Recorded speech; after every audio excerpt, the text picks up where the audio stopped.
Hi, everyone. It's Professor David Zimmerman from the University of Victoria. It's a great pleasure to once again be addressing the members of RUSI on Vancouver Island. Alas, I had hoped that this talk could be given live, just at my last time I met with you folks, I believe in February 2019. And this talk, which is intended to be the continuation of the talk I gave on the successful air defense of Great Britain during the summer of 1940, during the Battle of Britain. And this is to be the continuation talk to discuss about the period after the daytime raids on Britain had petered out. This is, of course, the nighttime Blitz.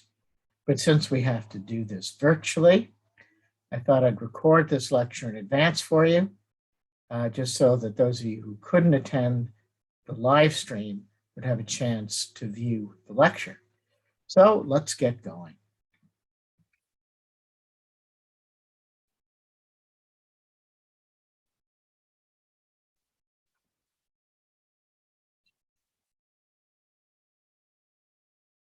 On the 21st of December, 1940, the Operation Records Book of Fighter Command recorded the following. On this night, 320 enemy aircraft operating, 250 on Liverpool. 36 fighters patrolled that night, making not one single interception, and one Blenheim night fighter crashed. This was, alas, a pretty typical result of the air defenses trying to thwart, unsuccessfully on the whole, German night attacks on British urban centers. And as this failure to stop the nighttime Blitz, that will be the subject of this talk. On the whole, historians have ignored the Blitz, except to talk about the suffering and the heroism of those on the ground that had to endure the almost nightly bombings. Historians have even ignored one of the most obvious salient features of the air defenses during the nighttime Blitz, and that is, in fact, that they utterly failed. In fact, one of the key events to illustrate the scope of the failure and how much it was realized at the time was the dismissal on the 13th of November, 1940, of the Commander-in-Chief of Fighter Command, Admiral Air Marshal Hugh Dowding.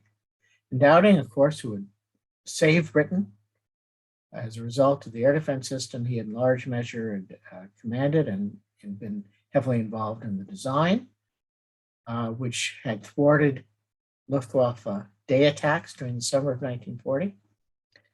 Now, most historians who have written about Dowding's dismissal have talked about in the context of what's called the Big Wing controversy. And there was, in fact, serious criticism of Dowding's handling of the air battles by some other senior Air Force officers. Most notably, Air Vice Marshal Lee Mallory, who commanded No. 12 Group, who argued that the approach of Dowding and of the main battlefield commander, Air Vice Marshal Park, which involved sending small numbers of squadrons, maybe 2, maybe 3 squadrons, to intercept large German formations of bombers and fighters, was in fact a mistake. And Lee Mallory argued that what should have been done was that they should have assembled a large group of fighters to overwhelm the Germans during a big raid.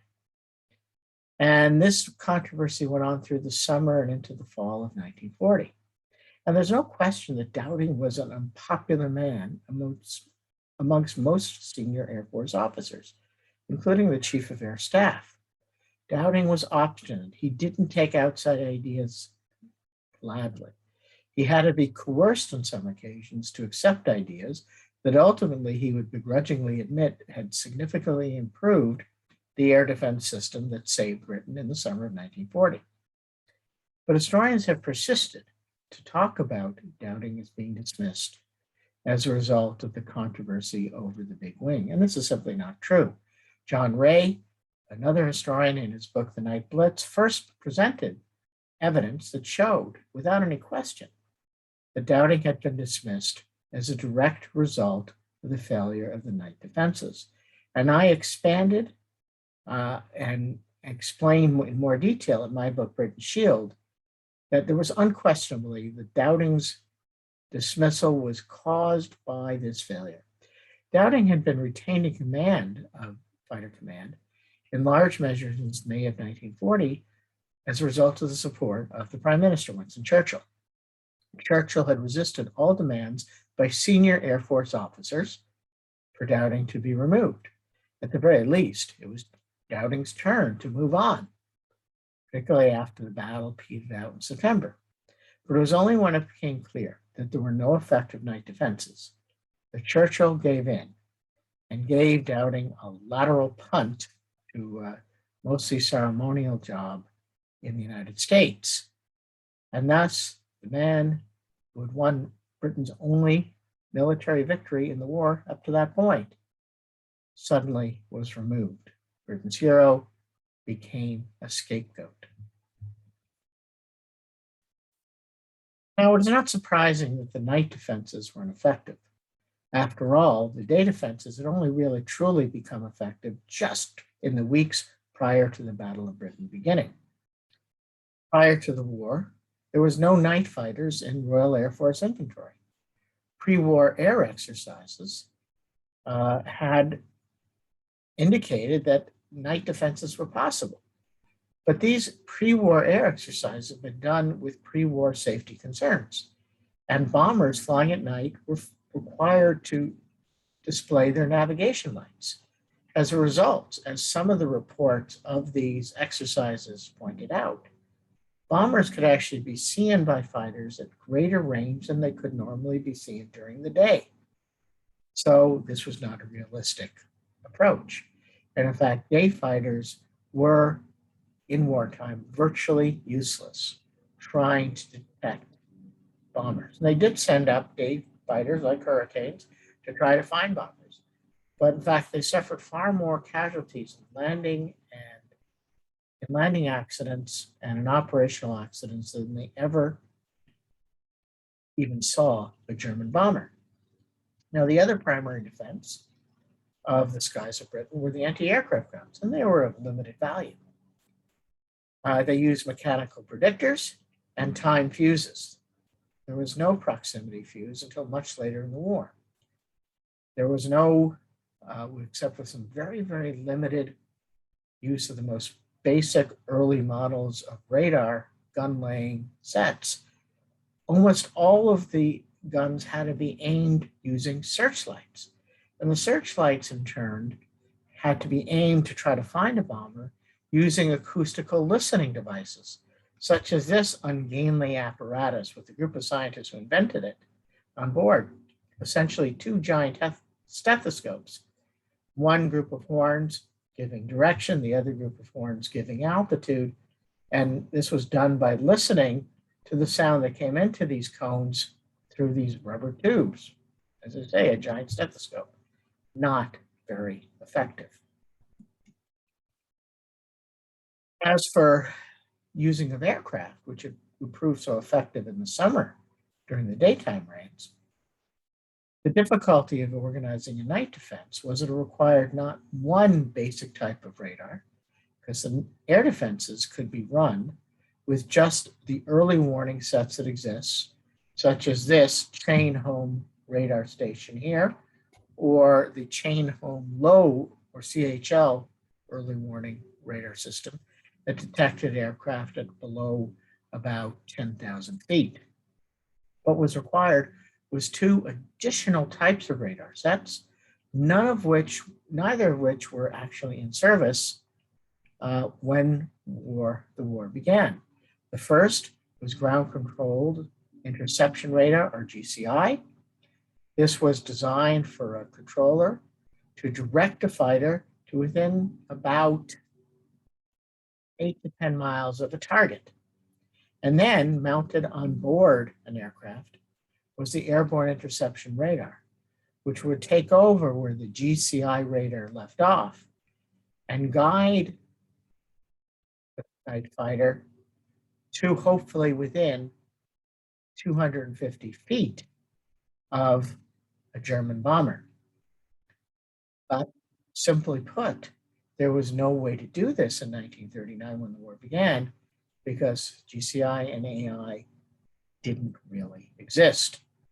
And this bottom display here is the sort of display you would get from the classic A-scope radar. And it was good for giving you the range. It was more difficult to use. You actually had to use a very cumbersome mechanical computer and use different switches up on the antennas to figure out height and uh, and the actual direction of the aircraft. So how did night interception work? And how was envisioned to work? Certainly by the time we get into the fall of 1940. Well, CH provides early warning of approaching raids from about 60 to 80 miles from the coast.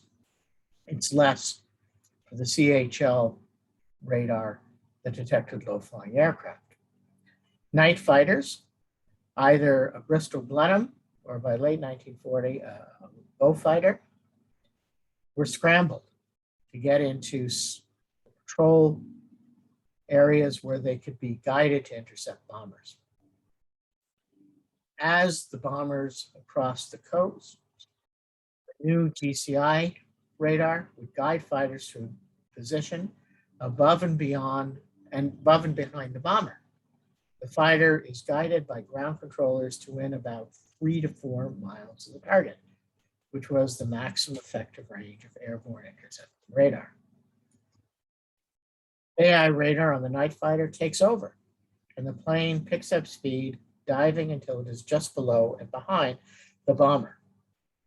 And the reason this was particularly crucial importance, particularly with the Blenheim, is that the speed advantage enjoyed by the night fighters was limited over German medium bombers that were attacking British cities. In fact, the Blenheim was actually slower at 15,000 feet than were some of the German bombers, particularly the Junkers 88, which I illustrate here. Fighter then closes on the bomber, first using AI, as it zooms up towards the belly of the bomber.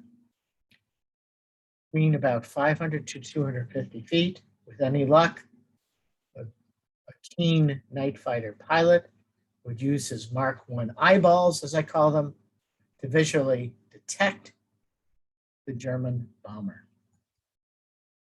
The radar needed to guide the pilot, and in fact, on most nights, planes are only visible at around 250 feet. This is a key figure. I gave it from 500 to 250 feet. 500 feet on a moonlit night, 250 feet when there was no moonlight available. Now, visual identification of the target was required before opening fire. Many RAF planes in the in the winter of 1940-41 lacked IFF, or identify friend or foe devices. So you had to be certain you weren't shooting down a friendly plane. And then the only way to aim the armament of the fighter was using your eyes, pointing the plane and firing using your gun sight. Could not be done automatically. So visual detection of an enemy bomber was absolutely required. And if all this could achieve, although it happened remarkably infrequently until we get into the late spring 1941, this would be the hopeful results. This is, of course, gun camera footage of a German bomber being shot down. Of course, the gun camera footage is during the day. We don't have such pictures at night. So why weren't these night defenses available when the nighttime blitz began? Well, let's look at one of the key radar in this whole process, airborne interception radar. It's important to remember that the British scientist Robert Watson Watt invented radar, and I use the term in brackets because invented radar in Britain, because radar had been invented in places like the United States and Germany prior to 1935. But Watson Watt invents British radar in 1935. And by late 1930, a team led by this man, E.G. Taffy Bowen, one of the first scientists, a young, recently minted electrical engineer slash physicist, recruited by Watson Watt to join his new team at Bawdsey Manor on the Suffolk coast to engage in radar research. Bowen's team designed a new type of very small radar sets, and they designed two types of sets, ASV and AI. ASV was air-to-surface vessel, and this was successfully introduced as the war began, a way to allow aircraft to detect ships worked quite effectively, but also could be adopted very readily, as it was by the Admiralty, to be mounted on small ships to give early warning and navigation radar to ships such as corvettes, frigates, and destroyers. However, AI proved to be a much more difficult task, and only one prototype, AI Mark I, was ready at the start of the war. Now, this prototype was tested or given a demonstration to Dowding just prior to the beginning of the war in July 1939. The radar was mounted in a Fairey Battle light bomber. It's a single-engine bomber. This is the plane that had such disastrous results in the Battle of France during the spring of 1940. And the Fairey Battle was just big enough to take a pilot, the AI radar, and you could cram a radar operator who was Bowen on this test flight, and crammed in behind him somehow, sitting directly behind him, was Dowding. And up they went into the air. When they got into the air, it was during the day because it was too dangerous to do this at night. Bowen and Dowding covered their heads in a black sheet so they couldn't see anything from outside. And then Bowen directed the pilot towards a target aircraft. Now, there are two incredible different accounts of this demonstration. In Bowen's memoirs, he claims that he guided the aircraft, the radar, using the radar set to the aircraft. And when he got close enough to the aircraft, he told Dowding, okay, I've now achieved a successful interception.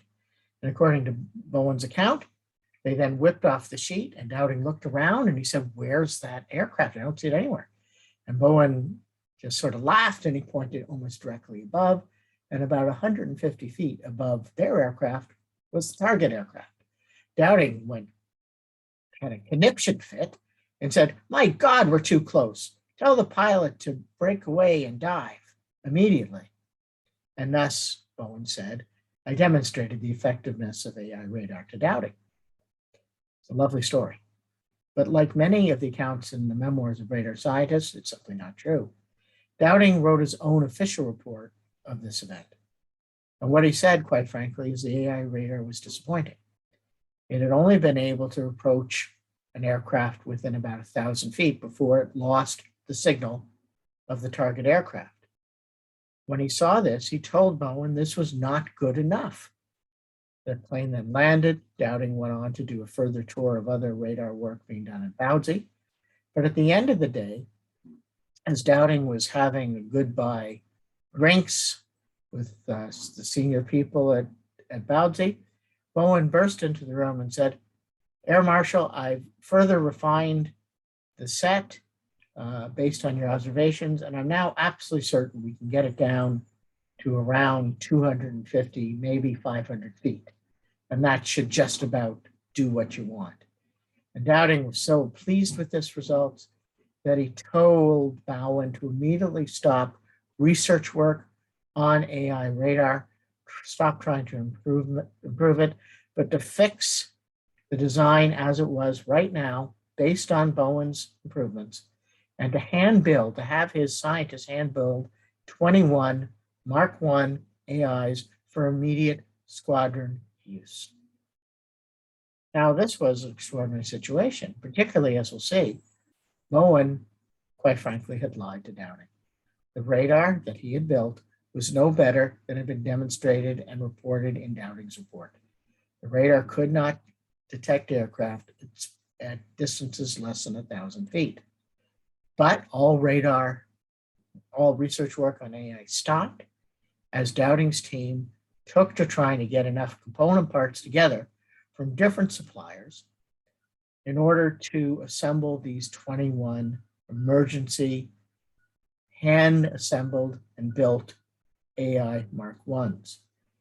Now, as war started, only one Mark I AI equipped aircraft, a Blenheim, was available, and it flew a night patrol over London.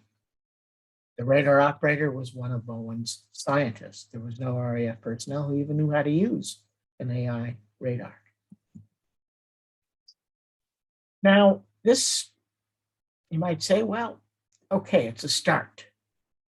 Things are, going to get better.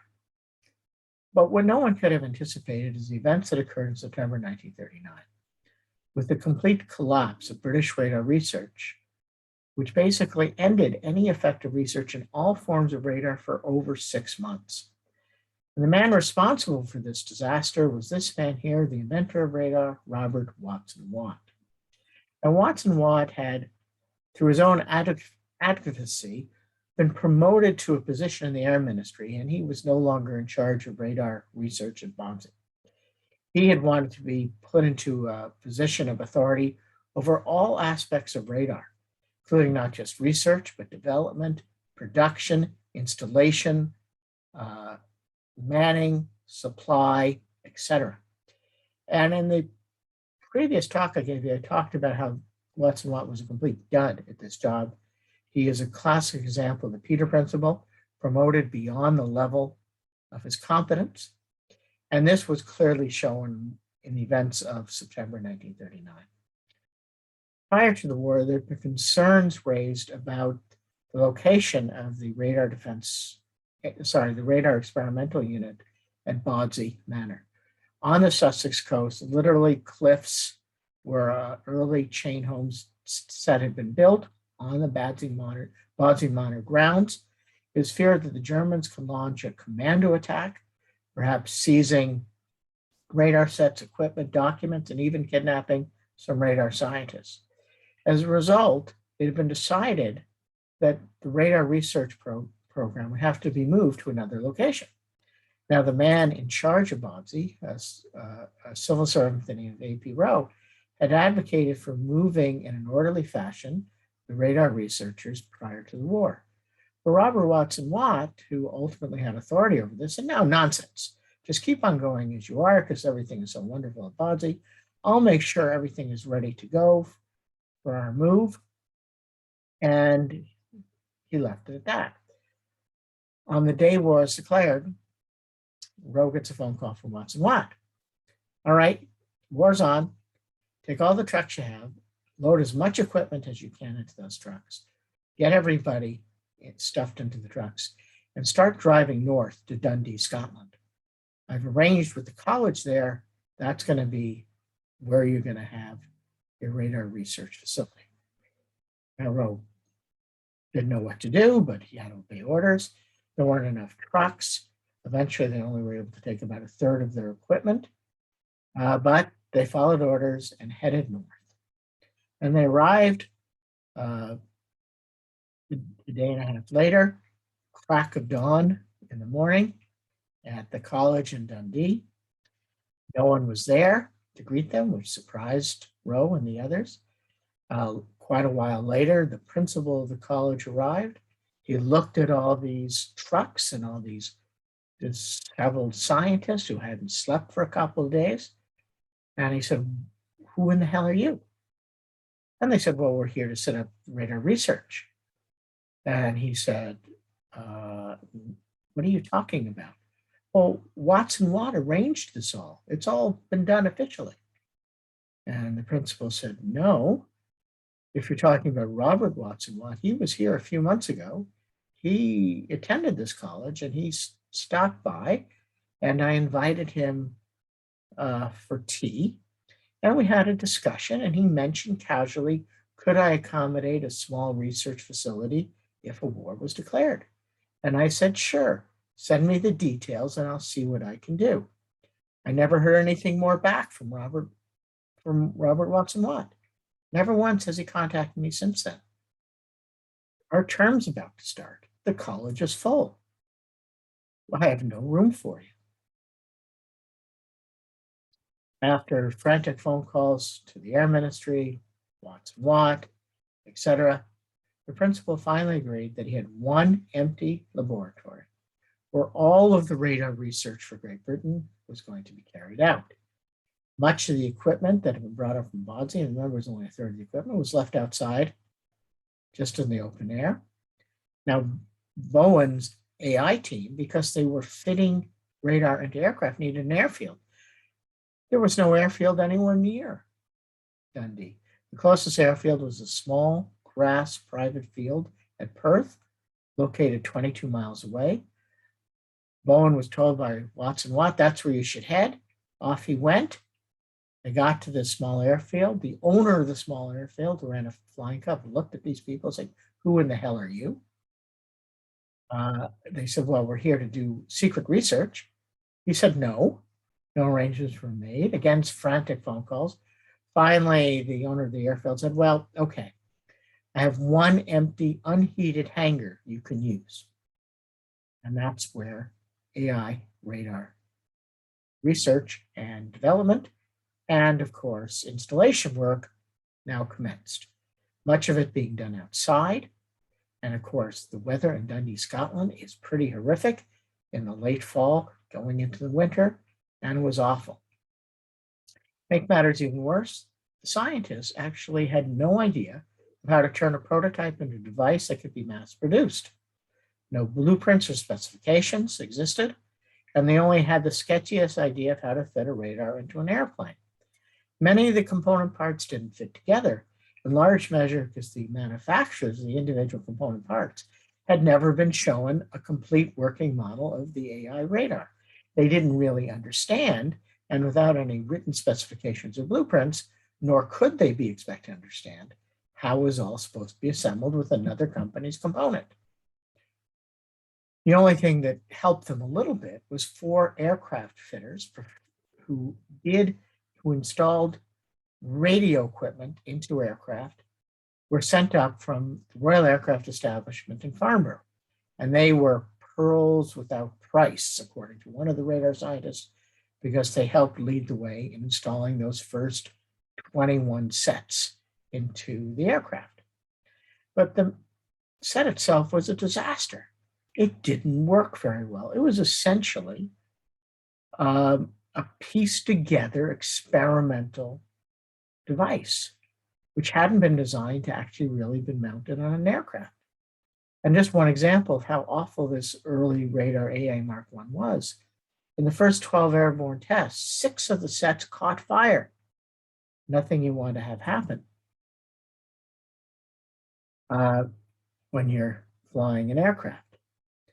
Now, the early reception of AI by night fighter crews emphasizes this. Wing Commander J.R.D. Brahman, who was one of the great night fighter aces of the Second World War, wrote in his memoirs, which came out in the late 1950s, for some time we heard of work being done by our scientists to develop an airborne radar set known as AI.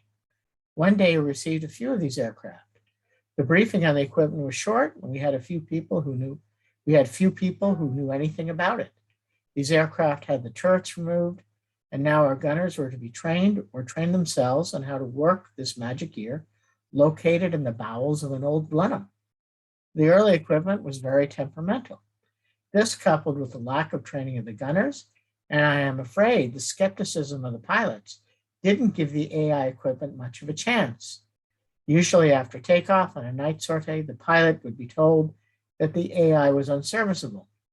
There would be a sigh of relief, and the gunner would clamber forward to sit beside his pilot and add another pair of eyes to the business of searching the skies.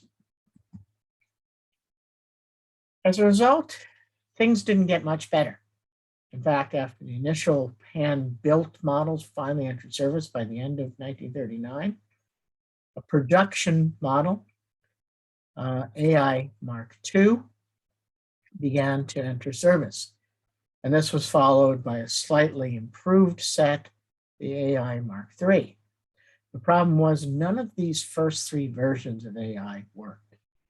As Air Vice Marshal A.W. Tedder, the director of General Research and Development for the RAF, assessed, the root cause of the difficulties was the inevitable practice of going straight into large-scale production of equipment, which is really still in the research stages.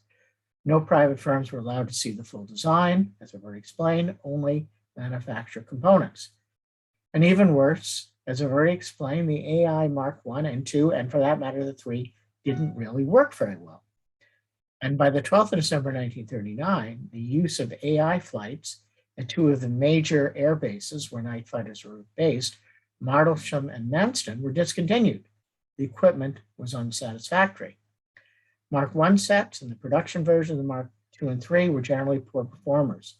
Even when working correctly, the sets could not achieve anything like the minimum range that was necessary, losing the target at around 1,000 feet. Nor could the sets operate below 10,000 feet in elevation. AI operators unable to determine if the signal was coming from ahead or behind the fighter, and if the target was not directly ahead or behind, if it was to be the right or the left. Finally, after repeated failures of the Bowen's team, which, by the way, during this period was moved from Perth and went through 2 different moves during the early months of 1940, trying to find suitable accommodation, the Air Ministry finally gave up on the Bowen's team and turned to private industry to redesign AI, particularly the electronics company, Electrical Musical Instruments, which was a pioneer in the 1930s of television technology. This took place in July 1940, and EMI got hold of an AI Mark III. They took a look at it and decided to completely redesign the inside of the set. They developed AI Mark IV, the first truly effective airborne interception set. It tracked target from 19,000 feet down to between 400 and 500 feet. Not the perfect limited minimum range that Dowding felt necessary, 250 feet, but it was a lot better than 1,000 feet. On moonlit nights, AI-equipped fighters could detect visually German bombers at night. And this is a display screen that was developed by EMI to help guide the night fighters. This is 2 cathode ray tubes. This is sort of A-screen projections. The one on the left side indicates the elevation of the target, while the one on the right side gives the bearing. And this is how the display would appear when the target is directly ahead of the night fighter. And you can see here, this is the German bomber, and this is the German bomber. And you know it's directly ahead, right elevation, because the 2 Blitz are exactly the same height. And that was how they were able to direct themselves towards the enemy aircraft. So AI finally begins to enter service in small numbers, the Mark IV, an effective AI, not only in October 1940, after the battle, the night battle had already begun. Now, the second vital radar, ground control interception, was itself not a product of the Bodsey research for the Air Ministry, at least not directly. It was based on a chain home low radar, the low level early warning radar, which had a rotating antenna. This radar had been derived from an Army radar group's design for gun control. GCI required a new type of display screen so a ground controller could easily direct the fighter to the target. This saw the development of something called the Plan Position Indicator, which is what we know as a modern radar display. And the prototype of a PPI set, so vital for the GCI, was only tested in May of 1940. And the first full hand-built GCI prototype set was only ready for testing in September 1940, just as the nighttime blitz was beginning. And just to remind you, this is the difference between the ACE screen projection here than what a PPI screen could give you. And of course, the radar operator is located in the center and would be able to direct a night fighter relatively easily to a German bomber. Hand in hand with this was also not only did they use radar sets, but they needed an effective night fighter. There was, as I pointed out, no effective night fighter at the start of the war. The Bristol Blenheim light bomber, which actually had been, they tried to use the beginning of the war as a daytime twin engine fighter to disastrous results, was converted to night operations as the war progressed. There was no other option for a night fighter. The top speed of this aircraft at 15,000 feet was only 278 miles per hour. And in order to give the bomber some sort of capacity to bring down aircraft, it only had 2 machine guns, one fixed on the wings and one in the turret, which would be removed when AI radar was placed. They had to fit a pod that held 4 machine guns in the belly of the Blenheim aircraft. And this is a Blenheim, so you can see with the Spitfire in the picture above. The Blenheim, everyone knew, was inadequate.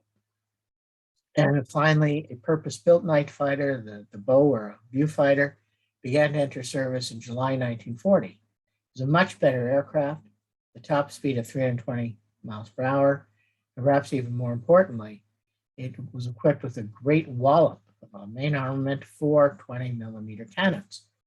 And this aircraft began to enter service in July 1940, but really wasn't available for widespread deployment until the very end of 1940.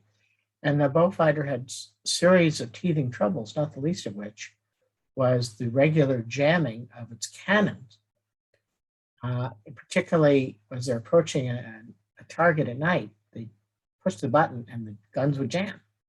And then the radar operator would desperately try to unjam the cannon, often to no avail. And this nagging problem had to be dealt with as well.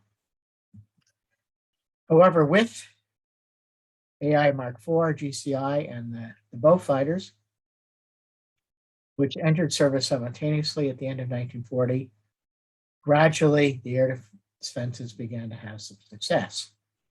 By March 1941, large numbers of German aircraft were being shot down by Mark IV equipped night fighters. From the 2nd of March until the 13th of April, AI equipped fighters detected 189 German bombers, bringing down 32 aircraft, possibly destroying another 5 and damaging at least a dozen more. Better. And in fact, the night defenses continue to improve as more aircraft and better training of the radar operators, the pilots, the ground controllers, etc., made the night defenses increasingly deadly to the Germans. And you can see this because the exponential growth of British aerial successes at night from January to May of 1941. But this is when the Blitz was beginning to wane. And this shows you the number of kills by May 1940, with fewer, in fact, attacks on British cities. The RAF shot down in that month alone almost 100 German aircraft using night fighters. But it was too little and too late. AI Mark IV worked, but almost all successes occurred on moonlit nights because the minimum range remained at 500 feet. AI radar operated at 1.5 meter frequency. It simply wasn't a short enough frequency for very close range detection of a small target, like an aircraft. And there was only one AI radar equipped with magnetrons, the Mark VIII, which was introduced only in December 1941. Could night fighters approach bombers at night to get into range to destroy the target, even in the darkest of nights? By then, of course, it was far too late to stop the Blitz.